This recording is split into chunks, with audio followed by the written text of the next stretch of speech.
and welcome to ReCall The Midwife. We are a superfan podcast where we watch an episode of Call The Midwife and talk about it. Today, we're talking about Series 11, Episode 7. My name's Alex. I'm Becky. I'm Jen. A reminder that this week's episode deals with premature labor, teen pregnancy, a health crisis, a deadly disaster, and a history of foster care. So if those topics are ones you'd prefer to skip this time, we understand and hope you join us for the next one. Timothy returns from university with glandular fever. He pushes himself to study and comes to blows with his father because of it. Sister Frances cares for Carol Reese. Oh, were you waving then, Alex? I'm waving at the cat, sorry. Oh, I thought it said something.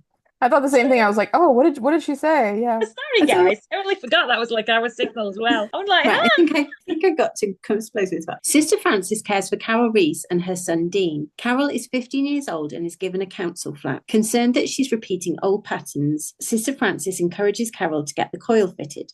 But it's too late, and after falling ill, they discover that she's already pregnant with her second baby. Carol delivers prematurely. Nancy is given extra responsibility in the form of morning rounds, but she oversleeps on her first morning. Sister Julianne invites her to join her and Dr. Turner at a conference when Sheila is forced to pull out to care for Timothy. Sister Hilda cares for Adina Corbett, who is expecting her second child and suffering with severe joint pain. Her husband Lionel displays worrying symptoms, which culminate in him suffering a fit whilst driving the train, which is carrying Dr. Turner, Sister Julianne, and Nancy home from the conference. As Adina goes into labour, Poplar is rocked by a train crash, and the residents seek safety at Nonnatus House. You drama. guys. The Black Raven, the drama. I cannot believe that this was a cliffhanger show event. This was like American TV, you guys. When we have the thing where like on the most intense episode of Call the Midwife yet, things will happen, lives will be changed. You know, no one will ever be the same. Like, just wait, all your beloved characters, you don't know what's going to go on. Like, tune in Thursday at 9 p.m. Like, that was literally It was like that. I remember it though. I remember being so annoyed that we had to wait a week. Oh God. I almost texted you guys and was like, do we need to do both of these together? Because this is craziness. It was absolute mayhem. I mean, now granted, the mayhem didn't really start until the last, like obviously. But it was worse rewatching it because you knew what was going to happen. No. So it was like an episode of Casualty, which a lot of our listeners won't know, but basically you can see or Final Destination. You can see what's going to happen, but there's nothing you can do to stop it. Well, Casualty is like ER, right? Yeah, it's like everything's set in the emergency room. Yeah, but it's like it's been going for like 35 years or something. Well, basically, all you know is that you can see a kid like standing on top of a building. You know he's going to end up with a ruptured spleen or something. Like it's always, know something's going to happen to everyone.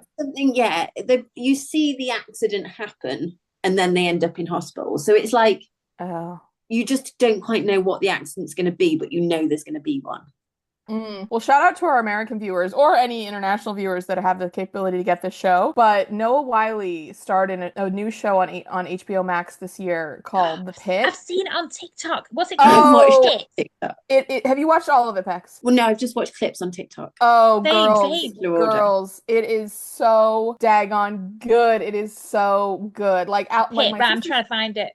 My sister started watching it and she was like, have you watched The Pit? Like, this was when there was only an episode or two out. I was like, no, I've seen it, but I haven't really looked into it. She's like, oh my God, you've got to watch. So then I started watching and then I caught up further than she was. And then I was like, well, wait, have you seen this episode? And she said, no. And then we basically were like, keeping on track, but like kind of like she would get ahead, then I would get ahead, then da-da-da-da. And it's 15 episodes. It's all filmed in real time of a shift at a hospital in an emergency room in Pittsburgh. Pennsylvania. I think I don't know where, can't remember what city it is, but it's like, it's either Philadelphia or Pittsburgh, one of those two, but it's called The Pit. And Noah Wile's the star of it. He's like the head admin doctor, like at this hospital. I mean, oh my God, he's so cute. And then like all the other doctors are like, swarming around him. He's got brand new doctors, so it's like their first day. Oh, it's such a good show. It's like 2T, so I'm guessing it is in Pittsburgh. Yeah. Yeah, well, it's called The Pit because in the show, apparently, the lore about the emergency room is that it's like the ground floor of the hospital, and it's kind of like the bottom. It's like a pit where everyone goes. When they're getting surely that would be a 1T. So I thought it was 2Ts because of Pittsburgh. Anyway, no, I mean it probably is Pittsburgh as well. I think it's meant to have multiple meanings. Yeah, it is. I've just read a thing. It is in Pittsburgh, Pennsylvania. Okay. And what channel is that on, Alex? I can't find it on the UK one. For American viewers, it's on HBO Max. highly recommend. But I mean, you maybe could find it on like Amazon or whatever. I don't know how all these streaming things work nowadays, but It's not gosh, currently is it available in good. the UK, guys. Oh, only well, on when it does TikTok. become currently available, please watch. But also, I will tell We'll you, update you. yeah, these folks in this train accident would definitely go to the pit if they were locally. Well, we're jumping Whatever. ahead. So the episode starts with the nurses and the midwives. They're all nurses and midwives. The nuns and the midwives discussing that the Abortion Act has just been passed. Yeah, And big one, big one. Is it sister? Someone says it's always worth sharing good news. So we should share, Sister Francis, that they've decriminalised abortion in the UK this week. Wait, what? Wait, this week, like 2025, or this week on the episode? No, this week in the UK. What do you mean? What am I missing? They've decriminalised abortion. Why are you looking confused, Alex? We literally text about this. It's about the 24 weeks. I was trying to find the actual terminology for it. I'm really tired, guys. I was trying to find the actual reasoning because it's been decriminalised up to a certain point for a while, but now it's up to 24 weeks, isn't it? No, it's over 24 weeks. Over 24 weeks. They've just decriminalised it completely. Yeah. So now you can get a pregnancy. Now you can get an abortion. You can't get. There are still limits. You can get an abortion after limits if there's a medical reason for it. You couldn't be like 30 weeks pregnant and just be like, I've changed my mind about this. Right. But there were, for example, it's basically stopping women being prosecuted.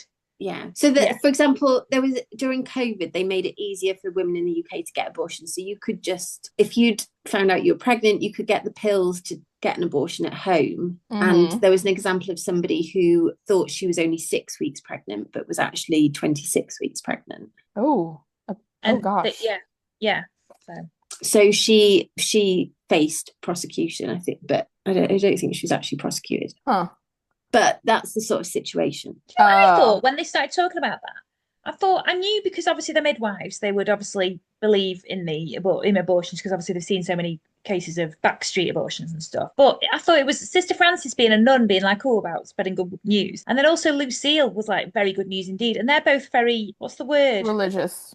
Well, religious, yeah, very traditional. Well, they're both very conservative. I'm not saying it's bad, but I'm just saying I think that's good, yeah. Well, I think it just goes to show that their relation to the literal consequences of that, situation, thing, action, whatever you want to call it, bears more weight to them. I mean, remember even Jenny Worth said, she's like, it's not, I can't remember what she said, but she said it's a decision for a woman and her doctor, nothing else. Yeah. Like, it's not about whatever you think or, your opinion or whatever. It's for a woman to make with her doctor's guidance, and that's it. So, and I think she's right about that. What else happened in that scene, Bex, with Nurse Corrigan? Was she losing loads of concentration? Do you mean like you just now? What do you mean like me just now? I was thinking in my head, oh my God, I can't remember why it was decriminalised. I was trying to be good for the pods, then I was Googling it. I actually was being a good girl. Thank you. Not Nurse Corrigan. Go on then. Say what you want to say about Nancy. I'm not actually saying a bad thing. I just find I really feel like they're alluding to ADHD or something, because honestly, the way she just do you see the way she picked all the stuff up? And she had all the stuff, but it was just really disorganised. I just really can't. I still think that they're alluding to it, but never actually say it about her. Do you know what I mean? Because she proved herself, Bex. Yes, she did. Yeah, but that's all I was saying. God, don't we have to be so defensive? But I'm not even gonna open my mouth on the topic, so we can't anymore, can we? Bex gets too defensive. But well, I'll say whatever I have to say for later on. We don't have a grudge. I do have a grudge.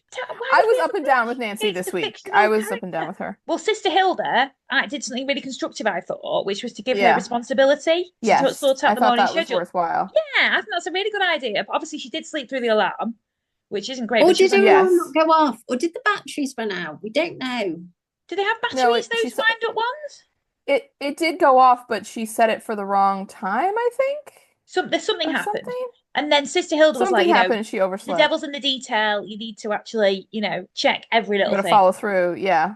Yeah. But then I did really like the way that she was invited to a midwifery conference because obviously it was only the first day she messed up. The rest of the week, they said she's done really well. She's been doing it fine. So she was invited to a midwifery conference.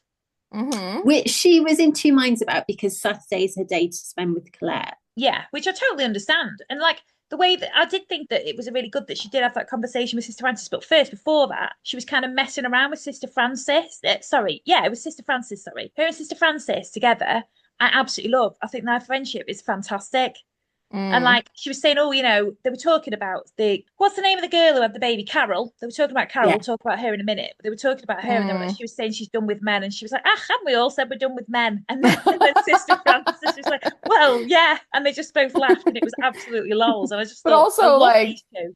No spoilers, but that is so true in Nancy's case. So absolutely right. Yes, absolutely. But I just really, really, really love Sister Frances and Nancy. They have a real laugh together because they're similar ages.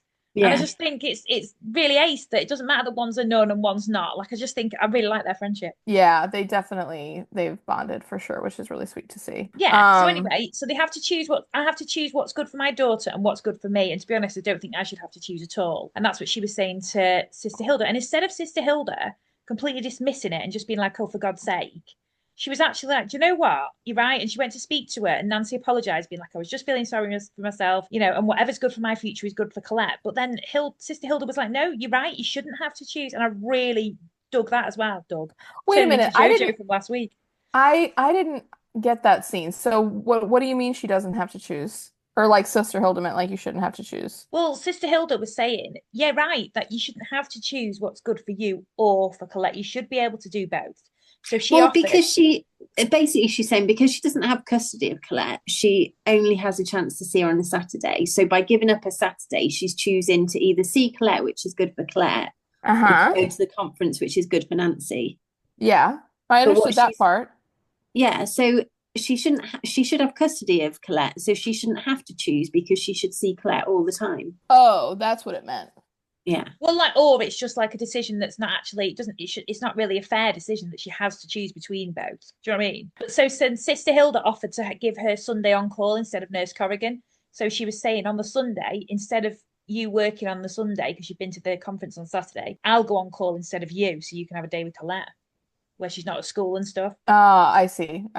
Yeah, which I thought was really, really good. That's a wonderful compromise, yeah. Yeah, and she was like, well, that's your day with God. And she was like, I think he'll understand. I just thought Sister Hilda was mega in this episode for that, because I just thought she's really trying to kind of get behind, instead of like just complaining about someone and saying, oh, they're not doing this right. Well, actually, let's focus on the stuff she is doing right. And she was, and I thought that was really good and encouraging and great. Yes, I wish I had that scene, but I also think Nancy, when she talks about that, I do think she sees Carol, who is 15. Yeah. She's been allowed to keep her baby. She's been given a council house. I think there is a pang of jealousy from Nancy that she didn't have that opportunity. Yeah, 100%. I mean, I guess what was tough for me was I didn't have the scene with Sister Hilda where she went back and she said, oh, let's switch and everything like that. Like, I just saw Nancy going on the course, and then I thought, oh, well, she made a decision to do that, and that was fine with, you know, that was her choice to make or whatever. I guess for me, like, it's wonderful that they had the opportunity to compromise, but at the same time, I had this kind of moment where I thought, well, I understood what she said about, you know, I don't like that I have to choose between something that I need to do versus something that I want to do with Colette. But at the same time, I just thought, well, all of life is just choices. Like, no one can ever do everything they want to do all the time. And like, certainly parents can't, because there's always going to be compromises that you have to make. And I mean, but we all have to make them. Like, there's always going to be something that, you know, is going to get sacrificed. Most parents don't have one day a week with their child. No, I get that framing. I think. I get that particular framing, but like, there's even if Nancy spent every day with Colette, like there would still there's always, I mean, it's the whole, to me, and maybe this is where my brain just went with it, but I just thought it kind of went back to the whole like, can like you have it all? And I just think, well, no one can have it all. Like, you can't always have everything you want for your family life, everything you want for your professional life, everything you want for your like personal life. Like, I mean, it's like there's always just going to have to be choices that you make.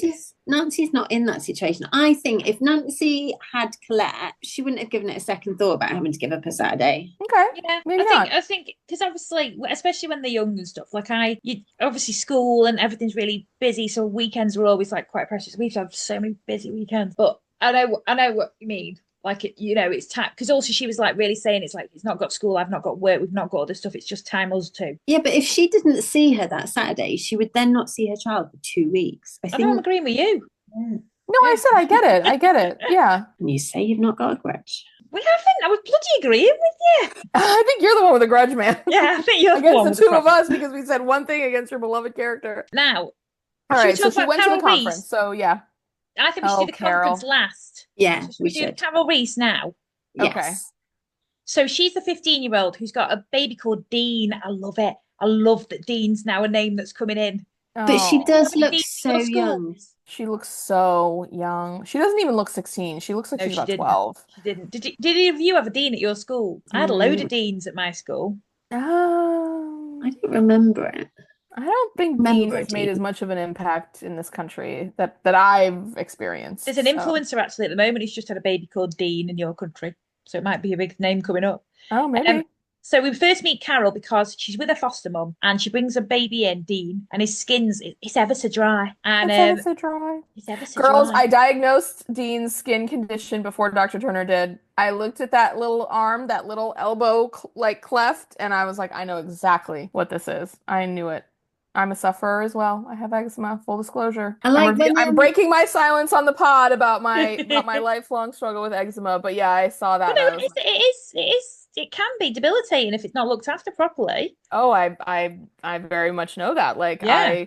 A lot of kids grow out of it. I did not grow out of it. My skin has been incredibly sensitive my whole life. But yeah, I felt for little Dean. Like, oh my gosh, that little baby. It must be awful if you don't know, when you're a baby or whatever, and you've got something that hurts or whatever, you just don't understand. It must be really horrible, miserable. Well, oh, you mean when you're the baby or when you're the parent? Well, both. Oh, the baby. Oh, yeah, absolutely the baby for sure. Well, you've got Dr. Turner prescribed an emollient and a lotion. But you know what I loved? Sister Francis being like, now, Dean. The way she says it's so calm and lovely, though. Dean will be slippery like an eel. It just made me laugh. So then Sister Francis offers to pop around to help her with the baby, and they do this whole scene, and it's just really cute. And then she talks about and gets dead excited about the fact she's getting a flat when she's 16. Now they allude to her being really moody here, and that's when I remembered that obviously she was pregnant. But at this point, we didn't know if you'd seen. Well, I thought she was just being a teenager, which she was, but I don't think her pregnancy was really the. Do you think? Well, I think pregnancy probably contributed to her moods, but I mean, she was postpartum because Dean was barely a year old, if that at most. And then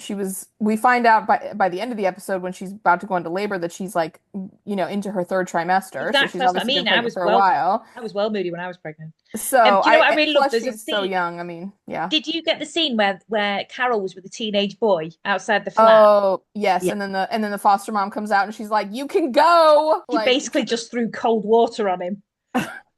There's nothing here for you tonight.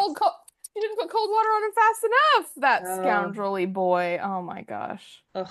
Also, how cute was Dean, guys? Oh, Dean was so lush. He was a cute, chunky baby. Yeah, we like a chunky baby on this pod. Yeah, we do. Oh, Dean. Yeah. But Carol, she looked like she could barely lift him up. Like when she came out of the bedroom in her pink nightgown and she was holding him when Sister Francis visited. And her mom even commented, she's like, "What do you like? Like, you gotta pick him up." I mean, she looked like she was about to drop that baby on the floor. In a weird, awkward way. Yeah. Fair. I mean, I don't know how I held babies when I was 15. I didn't have one, but I just can imagine it being a bit rubbish. Well, the thing is, I mean, she I gotta be honest, I was on a real emotional roller coaster with the characters this week, and Carol, I really, really struggled with Carol, a lot. And and the thing was, when she came in with the eczema at the beginning, and then you see her talking about, my future and I'm going to do whatever. I just thought, oh God, when is she going to have another baby? Because the likelihood that she was going to get pregnant again, the statistics for,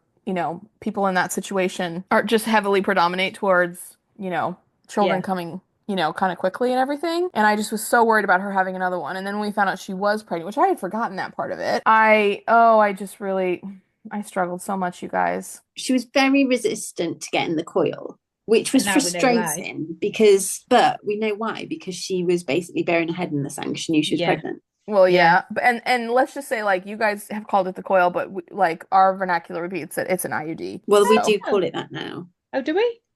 Oh, well, you learn something new every day. I just didn't want anybody to be confused about what because Dr. Turner suggested just the pill, and she was like, I don't think she's going to be able to manage taking it with consistency. So is there something else? And he said, well, what about an IUD? Which I actually was shocked they had the IUDs all the way back then, but I mean, amazing that they did. So it's similar to what all of us know now, and basically it was a more more, I mean, it's not a permanent contraceptive, like preventative, but you can put it in and then take it out, and so it would give her kind of more protection. So, but she declined, and then of course we found out why, which, I was just so irritated with Carol. I mean, Did I you get felt the so. scene about her saying that her baby hates her because the baby just cries loads? Yeah, And Sister yeah. Francis is like, he doesn't like me. And Sister Francis is like, you're his whole world. Just look at him. Like he's crying because he needs something from you. He needs a cuddle or he needs, I new trousers, know. pants or whatever. And basically, her and the foster mother having a really lovely chat about the fact that she's so insecure. We've got lads Yeah. coming at all hours. And I hate to say it, but she's easy picking. Who's going to look out for her when she's on her own? And I think that really resonated with Sister Francis, who then kind of took on the role of Yes. looking after her. Well, Girls. it's tough because she was turning 16. She's just out in the world on her own. Yeah. Completely. Completely. Yeah. I mean, when I tell you I both so deeply related to Sister Francis, and then, I mean, spoiler alert, she's my hero this week. I actually thought of one in advance. Oh, wow. I also just I really loved her in this episode because I felt like it was just such a realistic depiction of what it's like to work with a person who's kind of going through the things that she's going through. And I'm not saying that's my exact experience, but I've currently and just recently been in a situation that has some similarities, certainly in terms of like the ups and downs you go on with folks, and like her ability to keep finding compassion and understanding and support for Carol just was so stellar, and it really touched me in a big way. Which scene I quite liked, and I shouldn't laugh because it's not funny, but when she took Dean in to babysit, and Sis Julianne was like, "Do not make a habit of this. We are midwives. We are not babysitters." Yeah. Sister Mojo, she was like, so Sister Francis was like, "Oh, she's got no support," and Mojo was like, "She is cast adrift," and it wasn't even supposed to be funny, but I just thought, oh God. And She the really baby is. screaming while they were praying, and everyone was obviously getting really pissed off with it because obviously that is awful. And then she'd obviously just been to the youth club and then told the guy who's going to be a dad, and he's like, "Nah, mate, not to me. Ciao." Oh, that was so painful because I felt so bad for her. But then when she comes in, and I mean, also, I just thought it, like, this is a quick side note, but I just thought it was so creepy that he was like macking on her because she looks so young. She does not look 16 like this. Like, she looks like a child, And to like think that she's already on her second pregnancy at this point was just so hard because that boy just absolutely drove me crazy. But then when the secret's finally out, and this, Sister Francis goes into the hospital room, and she says, "Well, do you know? Like, did they tell you?" And she says, "Yes." And then she says, "Well, I didn't want to believe it was happening, or I thought if I just ignored it would go away." And I felt so bad, but I just was like, "You can't say that, sweetheart. Like, you just can't." I know why she did, and I should have kind of understand her learned from the last feelings, but time. Well, she could yes, have that learned from was. the last time. It's I bloody coming. know. That's exactly what I thought. I was like, you can't have this mentality. This is your second baby, sweetie. Like, you Well, just also, we haven't can't. said actually. So she had this skin condition with like, and they thought it was like eczema or bed bugs or something. She Yeah. was Then really she's itchy. yeah, and it's been caused by this pregnancy issue she's had. And she Yeah. had a bit of jaundice as well. Well, anyway, she passed out. They went to check on them, and she'd passed out, and that's why they found out she was pregnant and stuff. But She ends up in hospital. yeah, And then the doctor like says to Sister Francis, "Well, this is quite typical of somebody who's pregnant." And Sister Francis' jaw hits the floor. yeah. She's like, Mine what? did. Mine did the first time round. And I felt Oh there was my she did a God. really like this big passionate speech about I didn't want a baby any more than either of them did, but I'm not a bloke, Oh, so I that's can't just what got walk away. that's what got me, that she's stuck in this situation. Those two Scoundrels. scumbags Yeah. have just abandoned her and the Yeah. baby. And she's like, Like, all I want is for someone to love me. And you're just like, oh. I know. This girl just needs so much help, and like, she isn't gonna get Sister it. I'm Francis did sorry. provide it for like support for the birth because obviously the baby came early. I know, And but Sister Francis was amazing. Sister Francis, they were like, no one else is allowed in. And Sister Francis bossed it. She was like, she's 16, she's about to have a baby on her. She didn't even know she was pregnant. And she was like, I will not have any interference in my birth, the clinical interference. She was like, as I would expect in my birth. Like she was just bossed it. It was just amazing. she did. Yeah. Yeah. Now, did we Yeah. actually find out what happened with the baby? She had a baby girl, needed oxygen, but did we find out No, anything we else? don't know. We no, don't it's know. part of the cliffhanger, I believe. Oh, well, there you go. We'll find out Because next she week, says guys. like, "Is my baby okay?" and everything. Yeah, yeah. I'm really worried about Carol, you guys. I'm worried about Carol. I don't think I it's gonna mean, go for well. good bloody reason, to be honest. I mean, you found out it was a girl. Yeah, it was a girl. Yeah. Should we do really quick talk about Tim being ill, and then we'll talk about the core bits? God, Sure. Timothy. Tim's come home with glandular fever. Don't they call it the kissing kissing disease. disease? Oh my God, the teasing. Like, oh, Oh God, it I'd was hate that. it was I so can't say cringe. anything to my daughter now. Nothing. She's just like, oh God, you mortify me. That's what she said to me the other day. You mortify me. Yeah, I was like, let's sing happy birthday to our friend's baby in the morning. She was like, oh, if you sing happy birthday, that'll mortify me. That's what she said to me. I'm like, you're flaming 7 years. Oh, she's 8 now, but she was 7 then. You'll mortify me. I was like, where have you even learned that? And I was like, honestly, if I could have stripped, then I would. Just to, do you know what I mean? Like I was just like, I sang dead loud. I was like, if I could have done anything to make you even more embarrassed, I would. Oh my God, girls, there's this makeup artist I follow on social media, and she said this a few years ago. She had teenage daughters, and she was like, "Oh, and by the way, like I put all this, she's like she did all her makeup for like a video and it looked amazing. I mean, she's so talented." And she's like, "But get this, like I went to go pick up my daughter from school the other day and I was wearing this makeup and I really liked it and I wanted to recreate it for you guys in this video. And when my daughter got in the car, she was like, "Oh, mom, like your makeup is so embarrassing. Like I can't believe you would wear that makeup. Like, it's like way too old, you're too old for that," or something like that. Something really mean. And she was like, "Yeah, so, today I'm gonna put on even more and go back and pick her up again." And she's like, and I'm so excited about it. It was just like the way she like, I mean, I know she really loves her kid, but the way she also was just like, I'm gonna roast this child. Yeah, Like, how dare you speak to me like that? If you want to be embarrassed, I'll give you embarrassing. oh So yeah, anyway, exactly. so Timothy's falling asleep on his books and all that, right? And I like the way that what you call her, what's her name? Sheila. Sister Sheila was like, I keep calling Sister Bernadette. And I'm like, that's not a name. Where do you think he learned to burn the candle at both ends? And so he's there trying to study and stuff. And then Do he you tries to think get Tim has a bedroom? He was always on the couch. Yeah, he must have a bedroom, I surely. hope. I mean, I hope it was just like they didn't have a set for it because I don't think there's an upstairs to the Turner's house. Yeah. But No, there's not. There There's isn't not. no, but we do see an upstairs when she's in labour because Wasn't that in the flat? it wasn't in that house. She gave birth to Teddy in the other flat, didn't Teddy in the she? other house. Yeah, they didn't move until after he was born. Oh. Yeah.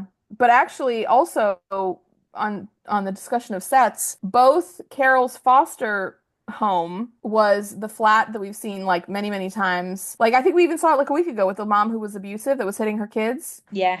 Remember? And then we saw it and remember the lady who was middle-aged and she was taking care of like 45 generations like up and down from her and she like passed out one day. That was their flat. Yeah. And then where Carol moves into and she's like, "Oh, it's mine." And the like, one who was had a birth phobia as well, and the one whose son died abroad and they had a tree.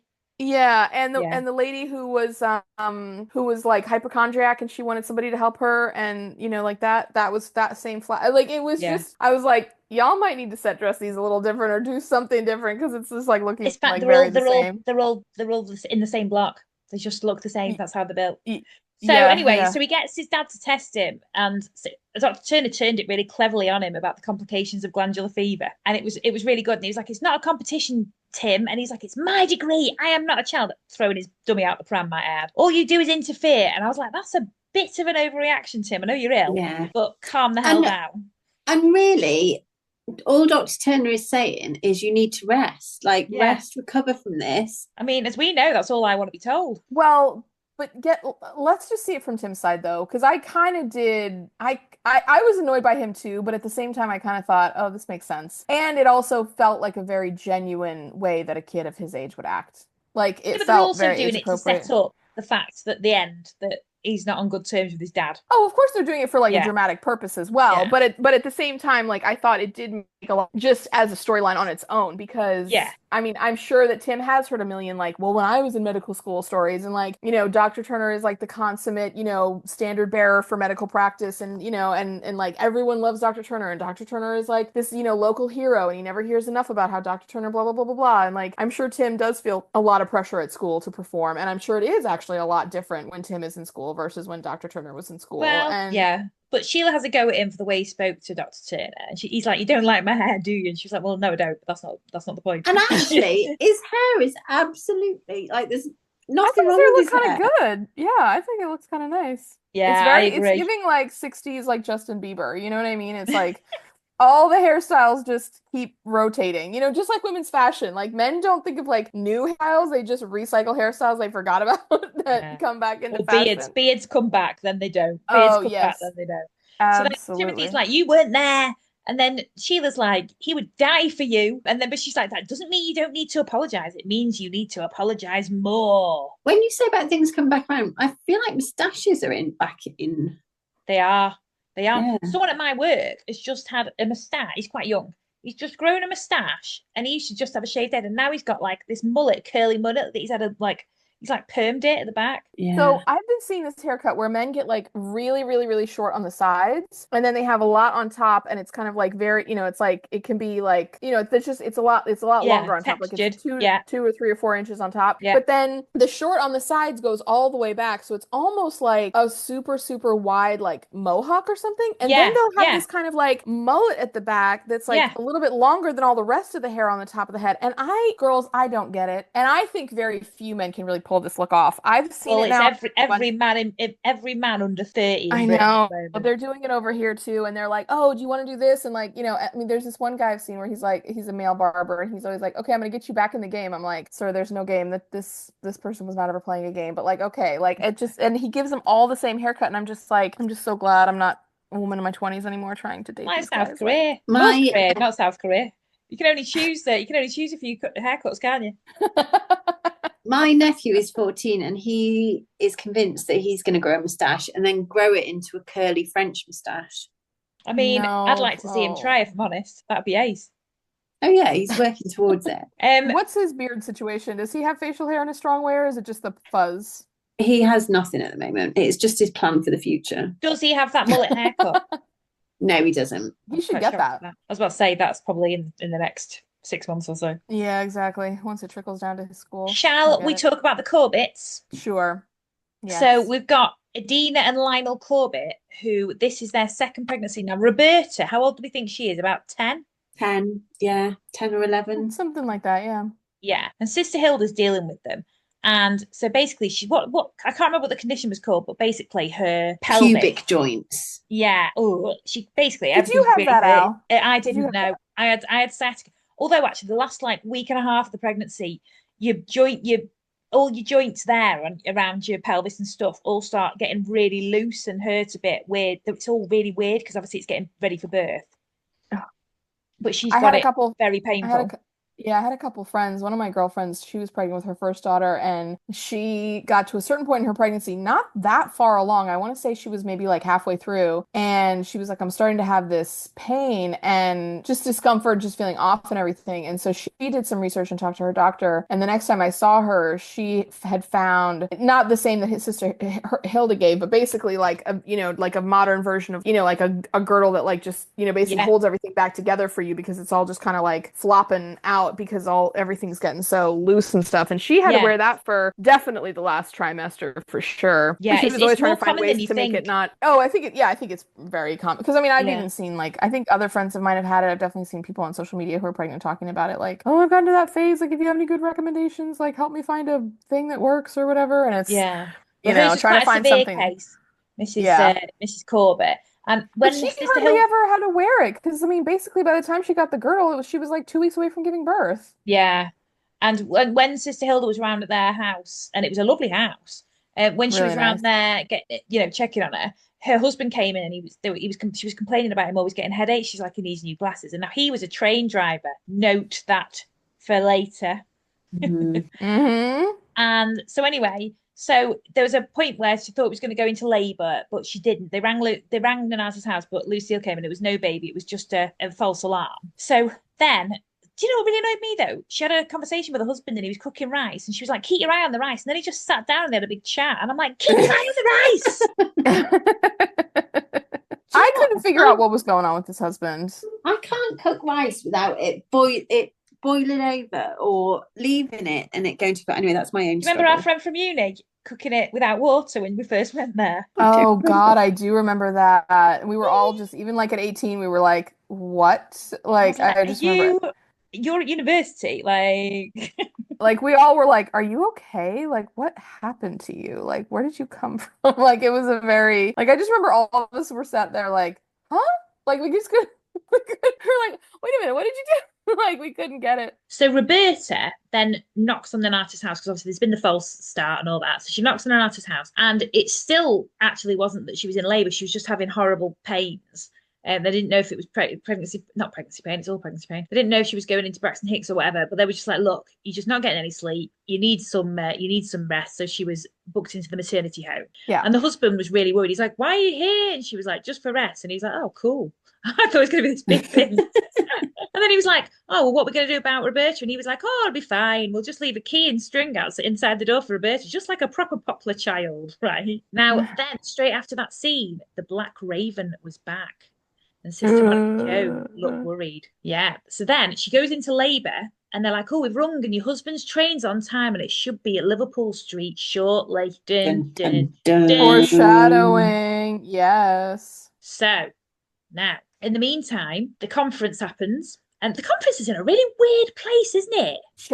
Cheltenham? Chelmsford. I don't think that's what no, I don't mean the Alex means. Oh. I meant the building, not Chelmsford. Anyone who's listening to Chelmsford, I don't think your place is weird. If anything, it's lovely. Chelmsford, Essex is very desirable. Lots of people from Tower live there. But no, I meant the actual white building. I thought it was going to be in like a big conference centre, like, or a hospital. And it was just like this weird, like... Oh, it looked like it was somebody's house, honestly. Well, I thought it was like a cottagey, like, hotel kind of thing. Yeah. Well, yeah, they demonstrate Ventouse cap, don't they? At the is it a Ventouse cap? The Ventouse method, I don't know. Don't know what that is, but I guess they suction the baby out of you. I guess is what they do. And then they get cone heads when they get suctioned out because it really pulls their. Yeah, oh, Lord. but Nurse Corrigan was mega into it. She's like, I'm gonna suck that baby right out of that vagina. Yeah. Although what I thought was crazy was they name checked epidurals. This was like the beginning. Yeah. Of epidural time. By the time we were all born, our moms were, going for it. You know what I liked though? I really liked the scene where they were talking about that. And basically, what's her name? Nurse Corrigan, Nancy. Why do you call her Nurse Corrigan? Nancy was like, "Oh my goodness, when did you have gas and air then?" Because we were talking about how they can't see it, catch so they couldn't see it. But there's been a big difference since gas and air. So then she was like, "When was that?" And they were like 1958. She was like, 1958. That's what we're like now about stuff that we're like, that. I know. Dude, why was that? I know. Yeah. But I mean, the thing is, Nancy didn't have it when she gave birth to Colette, probably. I mean, she can't be that shocked. Well, you say that, but yeah, but true. What? No, I mean, right. Yeah, I don't know. I mean, I get it. I mean, the thing is, Nancy's meant to be the consummate modern young girl. So they get the train home along with loads of football fans, right? And do you know what? It was Lowell's. Dr. Turner was like, "I'm just so glad I didn't drive. It's just so much easier by train. Everything's it's just so relaxing. We'll just have a cup of tea. It'll just be the best thing in the history of the world." Now, also, at the same time, we're getting scenes of Violet and Matthew in a cafe. Now, as if Matthew will be hanging around. This is my favorite friendship. Yeah, but why he wouldn't be hanging around in a cafe in Poplar? He's got no reason to be there. Trixie's not there. Do you know what I mean? He lives in like bloody. Where does he live, Beck? Somewhere ridiculous like Knightsbridge. Some like Notting Hill. Chelsea? Yeah, probably Chelsea. As if he'd be in Poplar in a cafe there in a greasy spoon. He'd be having a really posh thing in Claridge's or something. I mean, he might have just finished at one of the factories. Yeah, maybe Jaunty's got a babysitter. Yeah. Maybe he's like, let me just finish up some work. Maybe he feels a little affinity for the neighborhood now that he's got his girlfriend who lives there. Maybe he's missing Trixie, so he's going to like their favorite, random ass diner that they love or something like that. Yeah, he goes to a greasy spoon out of his way in the middle of the night. Yeah. So anyway, in the meantime as well, Doctor Who's on and Mojo's watching it with some white chocolate buttons. I love that. Wait. Can we just say though, because about Matthew and Violet, like they're the most odd couple friends I could ever think of. But the way that she's just like, "Oh, do you have any mail?" And I was like, "What are you on about?" But then he was like, "Yeah," and it was like he was giving like a progress report or something. It was like she was his. It's like well, sometimes it's on a postcard, and then it was like, and sometimes it's in an envelope, and then I write back. As if it's something really smutty that she's been writing to him. Well, I just been drawing pictures. I felt like it was a way for Violet to be like, I want a relationship update, like, but how can I get one? You know what I'm saying? Like, because I thought, he meant it in that way too, Violet. Like, right. He wasn't, yeah. Right. He got it. I just liked it because, I mean, the thing is, they're going to overlap a lot more not a lot more, but like a bit more as, things kind of grow and stuff. like, I don't know, their just dynamic is fun because I just would never put them together. It's a little bit like Fred and Cyril in a way, it's like you wouldn't naturally think they would kind of be together, but they just, I don't know, it's just. I mean, she's Or got a Cyril and bit of a frisson Mojo. with Cyril. Well, also Violet's got a bit of a frisson with Cyril as well, hasn't she? She likes the younger men. Who does he not have a frisson with? But let's just. So anyway, back to Doctor Who because I love it.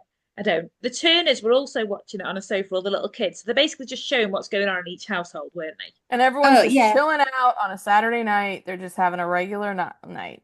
Meanwhile, Lucille and Cyril have got a prayer meeting going on church at the group. Yes, right. Now, Mr. Corbett gets his headaches and he's there just like, oof, at the front of the train, getting a horrible headache. And then Mrs. Carney comes with the train trolley. And she's like, do you remember me, Sister Juliana? And she was like, Mrs. Carney, as if I could. 9 kids, 6 boys and 3 girls. She's like, oh, the teaser on me. But her last baby was £10.9. Oh, my God. Well, and she said now he's a 15-stone, like, heavyweight boxer or something like that. I was like, oh, no wonder. Yeah, ma'am. Okay, great. Go off. So, anyway... So we're all there watching this, and obviously, and now watching it, you're right, Bex, it was more difficult watch the second time because you never realised this massive thing was going to happen. So Mr. Corbett's at the front of the train, and bearing in mind his wife's in labour at this point as well. So we're flitting between.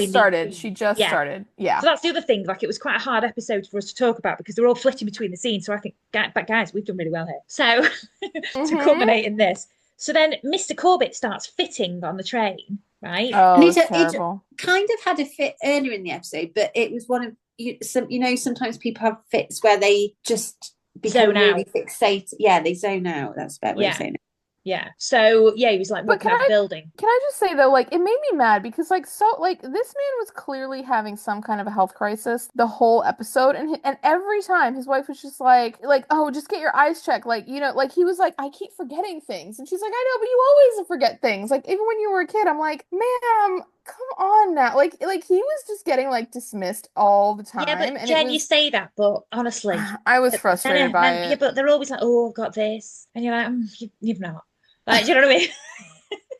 But then with his he was like, I'm walking into doors. She's like, I know, but you've always walked into doors. He was like, yeah. He's like, but what am I like? He's like, I've taken like 45 aspirin today, and I'm not really sure why. She's like, well, I don't know either, but like, anyway, she's probably probably fine. Anyway, I mean, just I don't know. Like, it was just he was so. No, I think that's normal in marriage. I'm not gonna lie. It was to minimize the fits that he'd been having. He wouldn't have been aware of those because he would just come out of them and not realize how long he's been zoned out for. So anyway, he starts actually fitting though, like proper fitting, and obviously he won't have realised either, but he was proper fitting, like convulsing and everything. He was having still a seizure. Having a seizure is what we're talking about. Yes, thank you. And he is obviously driving the train, and he doesn't see any red lights. So they're going, but it seems to also his hand kind of moves it faster and faster, and the train this gets a bit really out of control. It gets a bit comedic, doesn't it? Yes, very much. You say a bit. It was very. Oh, they just speeded up the film, didn't they? Yeah, but also it's the way the acting of Dr. Turner and Juliana realizing something's wrong. Like, they're just looking around, being like, "This is really weird." And then they still show more red lights. It's going through, and then they show another train setting off. Now I thought it was going to be a head-on collision, but it wasn't. It was, and I thought it was clever the way they did that, rather than a big head-on collision, because that would have been even worse. But they did. So this other train set off, and then they both kind of were coming from the same direction, and then kind of went into each other. And because of the speed of the train that Sister Julianne, and also this, but they collided. They collided like at an angle because but next to each other. But at the same time, Nancy had gone to the toilet to put some makeup on and stuff as well. So she was separated from Sister Julianne and Dr. Turner as well. And this is my worst nightmare. Do you remember that flight that was going? You won't remember it, Jen, because it won't have been in your news. But there was a flight that was going from like the UK to Singapore or somewhere in the Far East. And it had horrific Malaysia. We heard about this. Yeah, we heard about this. And there were people with like head injuries and all sorts. Somebody was in the toilet when that happened. Can you imagine? Oh, I mean, that sounds terrible, honestly. Yeah, absolutely. Yeah. Anyway, that was just my point, being in the toilet. So then basically the two trains collided and obviously went into a building, and there was a big fire bit, but then they actually showed on the train in the slow motion. I'm telling you guys, this was classic. I'm not saying you guys don't have this type of TV, but this to me, this felt very like classic American. I mean, some would say it originated here, but like Well, it didn't, but okay. And it's very like event television, you know what I mean? It was just so high stakes. Like I love these kind of shows. Like I just love that they went this way with the show. But then, so they showed that, and then they showed like they showed each scene basically. So they showed the church service with the windows going in and everyone all being like and they showed like Violet and Matthew running in the up cafe. and everything. Yeah, and they showed Fred and Reggie, and it was just absolutely outstanding, every single one you were looking, and it was just amazing. And the crowds and the drama. I wrote the drama. Mick, I just love it. I know, but you know who I felt like didn't have a reaction that made sense was actually Sister Monica Joan. Matthew knew Jenn. No, but Matthew opened the door and she was like, "Yes, what can I do for you?" And he was like, "There's just been a huge train explosion," and she's just like, "Oh, okay." Like I felt like her reaction was so chill. I was massive noise, like literally if my neighbor dropped a lawnmower, I'd hear it that really badly, like the fact that a train went through a building right next to hers. Oh, yeah, I just was like, ma'am, you need to like tone it up a little bit. Like, I don't know, it was just such a like a weird like chilled out response. She was just like, "Oh, well, yeah, come on in. Like, all can shelter here. Anyway, I'm gonna go back to my TV show."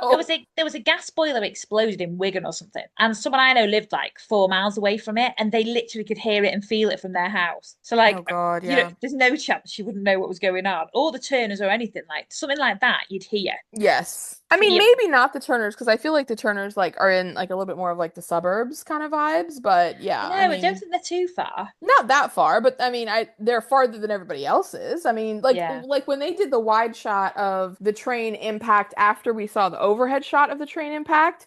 Yeah. It showed like this big explosion, and you could see Nonnatus House on the right, and then you could see kind of like where Miss Higgins lives, the allotment, and then that bridge that runs across where the thing. Yeah. And you could see that it like happening right above all of that. So I mean, it was like right there. And the Turners, I think they have to like drive to work. I don't think they walk to work. So I'm just saying they were like a little farther away to be knowing about it. I still think they would hear it because firework factory once exploded near me, and we heard it. Are we just going to say all the things we've heard happen near us at this point? And I once heard a sonic boom, and I thought I was having a nap at the time, and there was a sonic boom, and I just thought someone had fallen. I lived in a flat at the time. I thought someone had fallen down the stairs, and then I went back to sleep. Maybe it coincides. So, Fred. Oh God, I just can't believe we've talked about all the sounds we've heard for so long.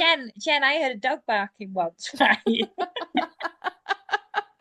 but how often do you hear sonic booms? Not that often. No, I don't think I ever have. Anyway, so Fred's you won't realise it's one. You won't realise it's one until they say on the news that there's been a sonic boom, and you'll be like, "Oh, I heard that." Well, listen out. So anyway, Fred is like, "Oh, we need to get the civil defence court." Now, this annoyed me. I'm not going to lie, guys. This really annoyed me. Matthew became like this big guy who was organising everything. Like, we need a place with medical supply. What? Why are you in charge? Matthew's the only one with no medical experience. Yeah. He didn't say he was going to do the medical care. He just said we need to set up a medical station. I just thought, man. Oh, I thought that was actually being nice and helpful. I didn't criticize that at all. No, it's just because you fancy him. So Mrs. Wallace from the church. God, am I never going to hear? Do you? I mean, Matthew's handsome. I wouldn't say I fancy him. He's not my favorite. We all think he's handsome.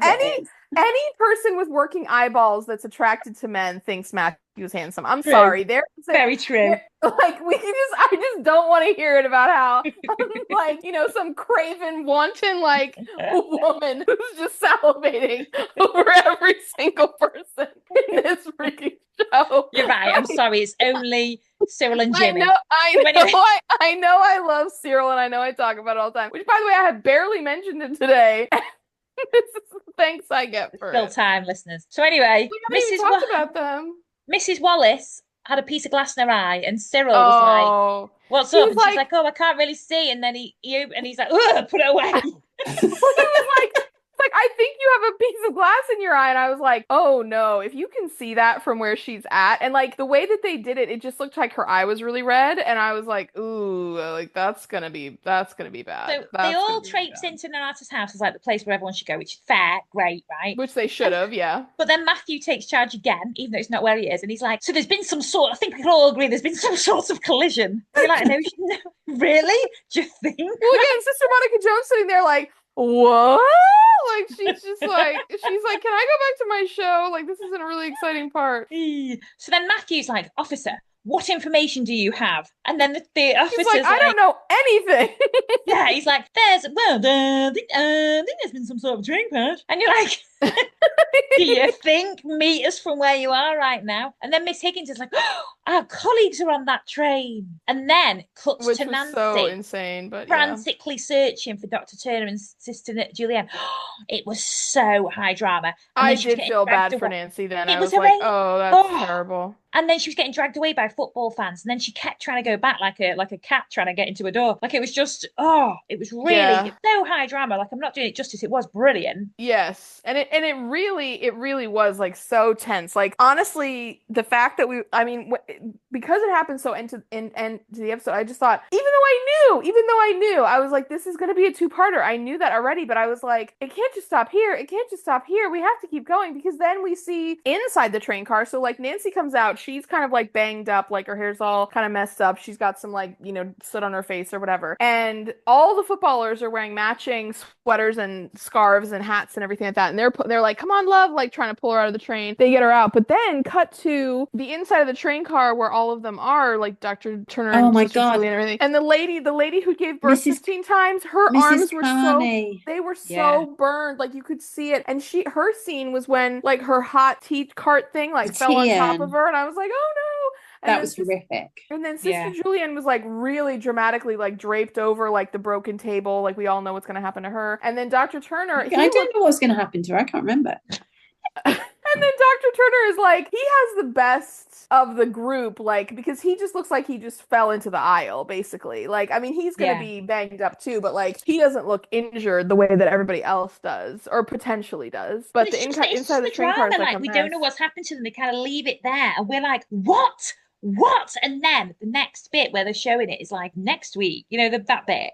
Yeah. And Timothy obviously dead upset because they're not on great terms. Everyone finding out about, such high drama. Freaking out. I thought it was really well done. And I love the fact that it was a massive shock. Well, and it's a perfect season ender. You know what I mean? Because it was like, oh, it's bonfire night, which usually the season of Call the Midwife ends like in fall-ish time because obviously then we're gonna jump to Christmas, and so it's kind of like the perfect moment to do this. And plus, like it's been and I will say this: without like last week's episode was really good, but without Phyllis and Trixie, it's a little tough to kind of manage like all these storylines. I don't know. I think I know why they've done it as well though, Jen, because I feel like we've had COVID and then so the COVID things happened and then this is kind of like a bit of an extra bit of COVID still afterwards. And I feel like they've just done it as a big treat for us because we had to go short on the last series. Do you know what I mean? Yeah. But surely like by season 12, COVID is going to be like pretty much over. Yeah.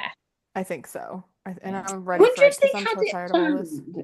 I wonder if they had it planned as like, well, not a Christmas special because it's not very Christmassy, is it? A train crash. Well, maybe they had it planned to make Christmas more, so we were they were okay. So we were like, oh, phew. Yeah, like how are we doing? Like feel good Christmas because the Christmas before was pretty rubbish, wasn't it? For us or them? For us. Oh yeah. But also Nurse Crane. Like you mean the real life Christmas? Yeah, they mentioned about Nurse Crane coming back, and I was like, yay!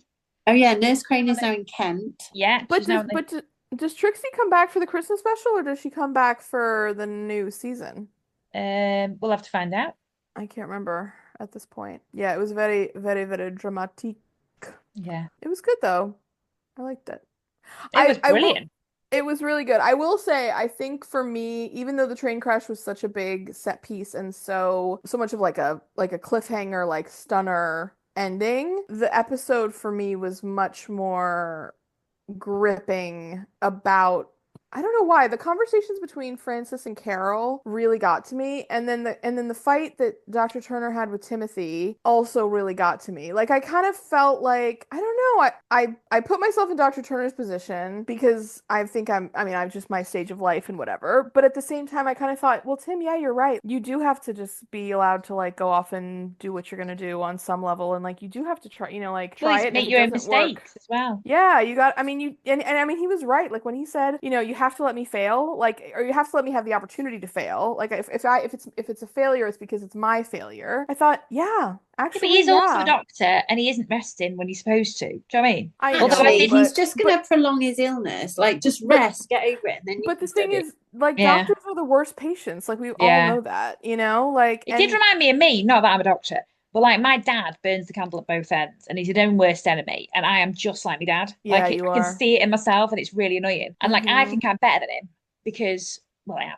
No, but no, I think I'm better at him in that. Like I do think I'm trying to listen more and stuff and trying to like not do too much and stuff. Whereas he's 75 nearly and he's just doing too much all the time and then gets himself ill. Do you know what I mean? So I did identify with that, like actually being able to. And also there will be some with that, Jen, by the way, there will be some bits of elements of that where he's actually annoyed, not because he wants independence, but also because he knows he's right. Yes. Because he does see him in him, and that does annoy him. That frustrates him as well. That there's part of his dad in him that's very similar to him. And well, look, I mean, as well. Tim choosing to be a doctor is the ultimate endorsement of I want to be just like my dad, and I revere my dad's opinion above everything else. I mean, that is like the most. Well, he has been reading the Lancet since he was 4. Yeah, literally instead of bedtime stories. Well, I mean, think about this. Like, it's the most productive way that Tim can relate to his father. Because I mean, I know we all joke about it, but like Dr. Turner was unfortunately like kind of an absentee, like shambolic dad, but like whenever they could do anything together medically. And like how much did Dr. Turner drag him out to like home visits and like, you know, all that kind of stuff like that. I mean, it's when he was though, he was a great dad for the time. Well, it's I mean, but well, only because it's like he didn't have any other choice. I mean, like as soon as Sheila came in the picture, like Dr. Turner like dumped everything home related on her. But like, I mean, it's the way that Tim relates to his father is like through his medical practice. Like they have a relationship outside of it, but the foundation of their relationship is Tim wanting to be next to him when he's at work, because that's what he does all the time. Like he doesn't really do anything else. So yeah. But then the thing with Carol, like when she said, "I just want someone to love me," I know. Oh, I sobbed for that. And it doesn't help that she looks about 7. Do you know what I mean? I know. And I just and the thing that really broke my heart is like even though she was like, I was really struggling with her throughout the episode with like, you know, just the way she was behaving and like, you know, taking up with those boys and stuff like that. She's in foster care. It's not like she has lots of love and guidance. This is my point. Like when Sister Frances went out to the ledge or not ledge, but like the balcony, was like talking to the foster mom and everything. She's like, you know, like she's been in and out of homes, like she's constantly, you know, kind of waiting for somebody to like leave her. And, you know, she's like, I see it with the little ones because they're always like following us around, like wondering if we're gonna like stay. And then, you know, I just thought about Carol and I just was like, she's just the most vulnerable person. And like, and the vulnerable thing is the word that absolutely, yeah. And I just thought, and I mean, the thing that really broke my heart too is that like she has Dean. I mean, well, she has her other baby too, but like Dean does love her and does need her, but that's not the love that she wants. Like, I mean, she wants that love, but or she doesn't realize. I don't think she knows what she wants. She just knows that she's missed something. But also, I think like she's just because he's not talking to her, telling her stuff. Like she's like, it's just me, and then she was like, felt bad. She was like, well, no, it's not just me, is it? But because you know, it's bloody lonely sometimes, and I wasn't on my own. Do you know what I mean? To her to be in a little bedsit on her own. But and also like let's think about it too. Like I mean, you know, the love of a mother and child is so special and so unique, and you know all that wonderful stuff or whatever. But like when you're the parent, you're giving to the kid. You're not getting. You know, like you are getting, but it's not. But it's not this. It's not because the child is like reciprocating. It's you know, I mean, they're returning, you know, you're getting stuff from them, but it's not the same way that like a contemporary is giving back to you. You know, I mean, a child is not going to be like, oh, mom, like you've had a hard day, let me cook you dinner, or like, oh, like, you know, like let me tell me about what you're doing, or you know, like we like the same music, let's go on vacation. I mean, like kids don't do that. Like they, you know, I mean, obviously they cannot. So, I mean, what she really wants is somebody to take care of her and somebody to be an adult around her and for her. And I mean, I think at this point she doesn't feel like she can really have a parental, you know, someone in a parental role that's her parent, but I think she's hoping that, you know, maybe she can have, you know, a man that will, you know, provide for her, care for her, like put a roof over her head, keep a roof over her head, like, you know, do for her. He had a job, that guy, because he had a car. Yeah, he just didn't want, I mean, like her, he's just enjoying his life, isn't he? Having fun. He doesn't want commitment. Yeah, he just wants, you know, to like have a good time. I mean, the thing that's sad is that like she also clearly doesn't have a way to set a good boundary. And I mean, you know, I mean, there's just a lot about like healthy relationship dynamics that I'm sure she just doesn't have experience with and doesn't really know how to like carry out. And it's just really sad. Oh, That's all she. Carol. That's all she knows. That's the only way she knows how to express love. That's how she sees herself being wanted, and it's just really sad. And that's how she's, she's so insecure with her own baby because of that. Because she doesn't know. She doesn't. She's never Yeah. had that. She's not secure because she's not had the chance to be, and it's sad. Oh, Carol. Yeah. Also, just Dean. I don't know why. Just love all these modern names coming in. I want a child to be named like Tiffany and like Deirdre, and I guess Deirdre's kind of old fashioned. What's a good 80s name? Perry, Shayla. You know what I mean? Kelly. Yeah. Yeah. Yeah. Kelly. Jessica. Yeah. Yeah. Yeah. There was loads of Sarahs and Joannes and Joannas and in my year and Grahams and Stewarts. Oh gosh.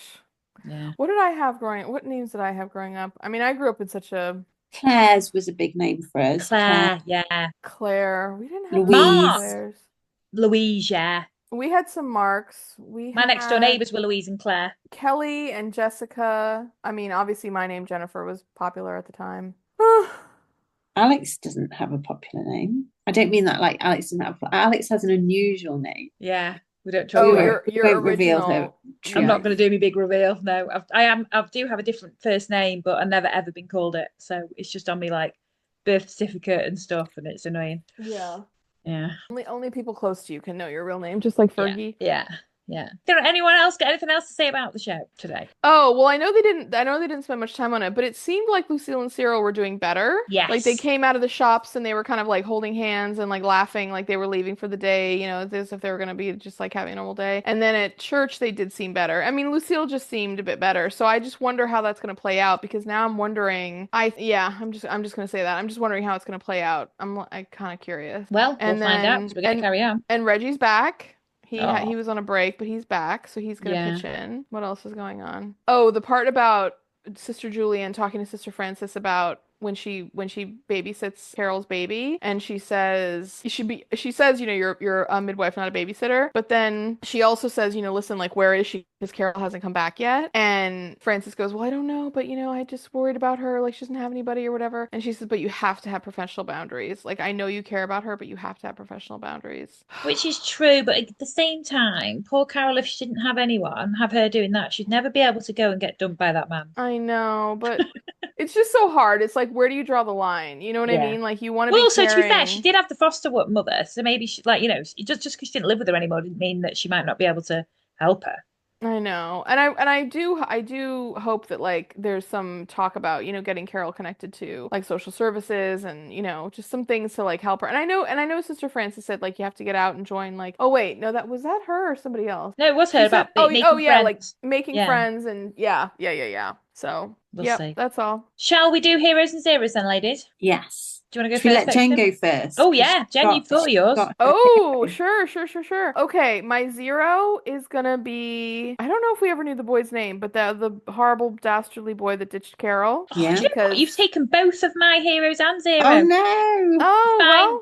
Carry on. Okay, I know you'll be able to find other ones. But yeah, that young man just gets an F for me. He sucks. Like, I can't believe he did that to her. And like, so just unceremoniously was just like, get out of my car. Sir, I was so irritated with him and horrible. Also, that was my zero. Okay, my hero. Well, already I spoiled it. Sorry, but Sister Francis, I just love her. We all love her. I mean, she's been a hero for us all at one point or another already. I think even like multiple times. But like I said before, I just think, to me, she was such an exemplar of how to just show up for people that you're working with, and she just kept finding more understanding and more compassion for Carol and her little baby Dean. And I'm curious to see where the next episode goes with it, because I do really, really care about the storyline, and I really care how she's going to continue to work with her. But I just thought it was so real and just also so beautiful, and I just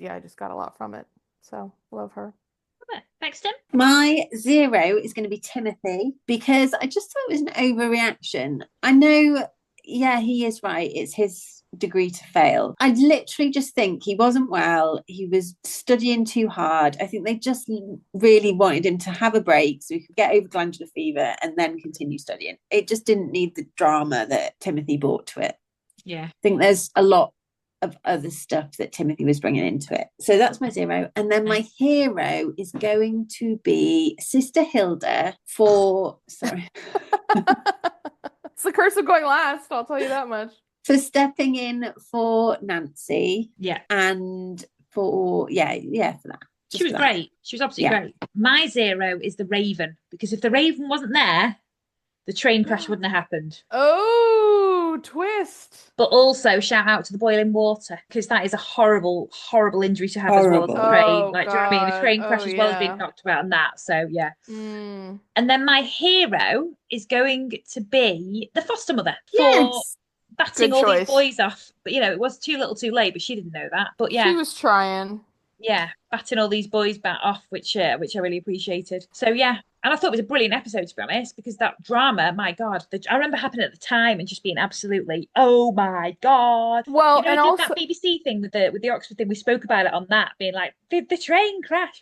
We were all really annoyed at having to wait. Yeah. Yes. But also, like, remember when the foster mom, like, Frances was like, well, how's it going with her? And she's like, it's going okay. But she's like, I gotta be honest, I don't know if I'm gonna do something like this again, because even though we took even though we took Dean in, like, with Carol, like, really what we usually take younger kids, and having her in the house is basically having a teenager in the house again, obviously, because she's 16. Yeah. And she's like, there's a lot of door slamming and, like, tears and emotions and, things like that. And she's like, I just really don't know if I want to deal with a teenager again. And I just thought, fair enough. Yeah. Like, that's a hard thing to deal even when they're your own child. Yeah. But like, to sign up for that, I don't know if I told you this, you guys, but I was listening to the Amy Poehler podcast, no, I wasn't listening to Amy Poehler podcast. Amy Poehler was on another podcast that I listened to, and she was talking about her kids, and she has 2 boys who are now teenagers, and she was like, oh man, I love my boys so much. She's like, I've loved them at I've loved all the stages they've been in, but she's like, I really love teenagers. She's like, I'm just so into it. But she said it's really, really hard. As she said, having teenagers in the house is like the black diamond of parenting. It's like the hardest course you can do it, because it's just so complicated, and like it's such a minefield of like just emotions and actions, and they want freedom, but they are still not really in a place to take on the freedom that they have the responsibility. It's because it's a big responsibility, and like their frontal lobes aren't developed yet, but like they they're just like so ready to go and all this kind of stuff, and that's just like really stuck with me. And I just think like having a teenager in the house is hard, and even though Tim is 20, he's still kind of got that. He's still their baby, even though he looks old and stuff. He's still their baby, like. Yeah, absolutely. It must be hard. My mum still speaks to me like I'm a flaming teenager. Do you know what I mean? I'm 44. I went to London on Tuesday. My mum was just proud of me for getting the tube. Oh, your parents need to put more faith in you. You guys are very responsible ladies. I mean, mine's not about that. It's like stuff like she's just, it's nice. It's from Sainsbury's. I'm like, I don't care. I turn into a bit of a moody teenager. You do have that vibe with your mom. She's just trying to tell you. I've been around it. She's just trying to tell you something, and you're just like, Mom, okay, fine. Like, we don't talk about this right now. And I'm like, she's just so excited. Oh, it's years of hearing the same thing though, Jen. I know. Well, all of us have that with our parents, right? Yeah. Like, especially like our moms. Like, we've been around it so long that like other people are like, oh my God, your mom is so cute or whatever. And I'm like, yes, she is. My mum asks me what my neighbours are up to. And I'm like, I don't know. I don't really care what they're doing. I've got the opposite of that. My mum tells me exactly what her neighbours are up to with their name. I've no idea who any of these people are.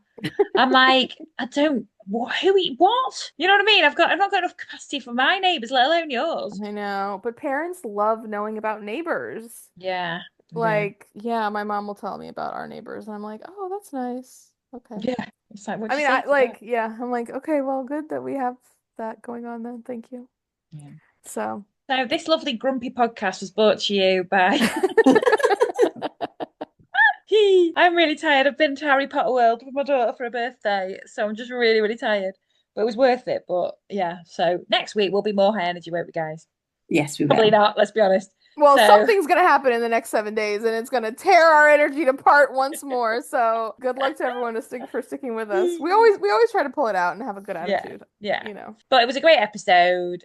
of this podcast. And I'm so excited to see what happens next, actually. Like, I remember what happens, but not in great detail. I'm very much looking forward to this. Exactly. In fact, if you listen to this, you may want to wait until our next episode is out and then listen to both of them back to back again, because... Or listen to both again. It may be really satisfying. Yeah. Right. See you guys next week. Thanks for listening. When I say see you guys next week, it's our listeners. Bye. Bye.